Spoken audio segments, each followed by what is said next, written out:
So, hi, I'm Jordan, and I am the company manager and founding director of Pen and Paper Theatre Co. CYF, which is limited in Welsh. So, as part of the Showface Festival, I have been really lucky to be involved and submit my own writing of Eyelashes, but also I've been really lucky to direct two fantastic pieces, which I'm very, very excited to share with everybody over the next coming weeks. Fantastic. So tell us about False Lashes to start with.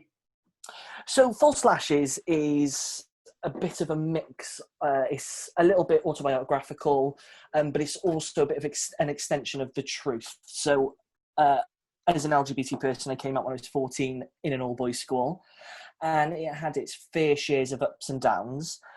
But I'm also very aware of how lucky I was.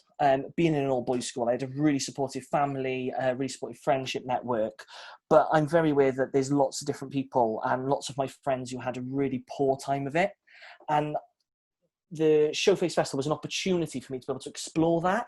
And in a way, I think it's really important for that to be a very truthful story from somebody in the industry. And for me, a drag queen is the closest thing that I understand within LGBT queer culture, but also queer performance. And from my background as being doing drag, but also as a dame, it just, for me, was a very poignant moment where they're coming from their character and then coming back to their normal self, but also reflecting on their whole life and why they use this character as a bit of a facade or a bit of a mask. So that's where it stemmed from. Yeah. And so actually the theme of the festival, Showing Your Face, was actually really, in that sense, quite easy to write for from the topic that you're talking about. Yeah, definitely. And it came at a really poignant moment in time. There was so much going on in the media, especially with the BLM movement, but also with things that are happening in America in regards to transgender identity and transgender rights. But also as an actor, and as in my past, should I say, as an actor, I've always used that as an opportunity to become somebody else, or to be able to identify as somebody else and just have some fun without having to worry about myself. Yes. Whereas as a director and a writer, it's a perfect opportunity then for me to really hone down what I really enjoy. And that was this idea of like this human behaviour, this mental battle, but also the battle of having to come back down to earth and just face reality. So that's your role as a writer. What have you enjoyed in terms of the directing side of things for the two pieces that you've done? So the directing side has been really, really fun to be able to work with people who are from all up and down the country. It's been fabulous for me, and Sia, who is our designer, she's been in Greece, and to be able to have that conversation but continue the theatrical and artistic work is fabulous. I absolutely love it. But I'm also working on really two very different scripts, but also tackling the same style of issues within the LGBTQ community. So to be able to explore them in very different ways is very exciting, but it's also very, very challenging.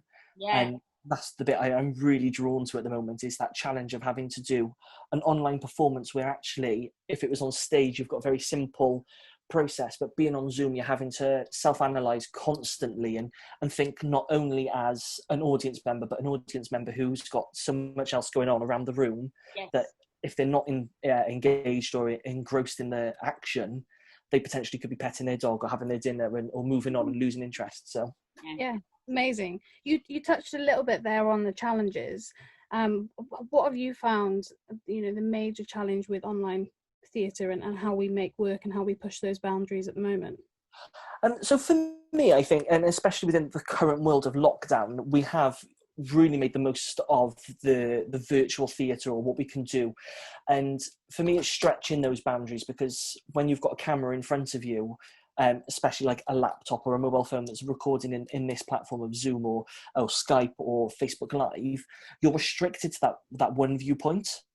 And as a director, I find a very exciting opportunity for me is where, even though the action's happening stage left, you've got an opportunity there for things to be happening behind or beside. And no matter where you look, this thing's happening. But within this medium, you are very much restricted to this little square, no matter if it's portrait or landscape. So to ensure that things are very engaging, exciting, that they are breaking down the boundaries of the four sides of the screen rather than the four walls of the theatre. Yeah, that's really interesting, actually. That's really interesting. And overall, have you really enjoyed it? Yeah, do you know, I've absolutely loved it. And everybody I've spoken to be fair, so with it being so heavy on social media presence, because there's not much else to go on other than the social media side, it's been really exciting to see the comments, the retweets, people asking about what you're up to, what you're doing, and being able to once again feel that passion that we've lost for such a long time. Because I find, what I think is 4 or 5 months, isn't it, that lockdowns happened, and where we've normally planned for a whole year, instead now they've all fallen. So to be able to have that warming conversation, or that warmth, excitement feeling that we normally have, is just fabulous. And to be fair, the talent that is coming through is exquisite. There are some phenomenal actors, designers, musicians, makeup artists that are doing really fantastic work. And it is, I think, about time that this is shared onto a platform that we use pretty much 12 hours a day. Yeah, I 100% agree with you. And being able to oversee most of the exciting things that are going on, the response, the creative response has been phenomenal. Coming up with so many wonderful and weird ideas to really push this format that we have has been incredible. And it's so exciting to see that develop, especially within, these pieces. So thank you so much for being involved. Thank you so much, and thank you for the piece that you've submitted with false lashes. You've given me my directing debut, which is incredible, and something I will always remember and treasure, and something that I have learned huge amounts from. So a huge gratitude. Oh, thank you for the opportunity. Myself as well. I've got to say, and you're probably going to hear it so often, but the encouragement and enthusiasm from you, Per, who have set up such a phenomenal opportunity for so many artists and graduating artists in the industry, it's brilliant. And I think it's something that should be revelled in and should happen now on a yearly basis. I know we can joke about it quite easily, but this is created an opportunity and a platform now for everybody to have their voice, and you've both been behind it and encouraging every single one of the people who've got involved. So thank you. Thank you And so much. Exclusively, Showface Festival is gonna go on. Like, that is gonna happen. Yes. We keep it alive. So don't worry about that. Thank you so much, Jordan. Really appreciate that. Thank you.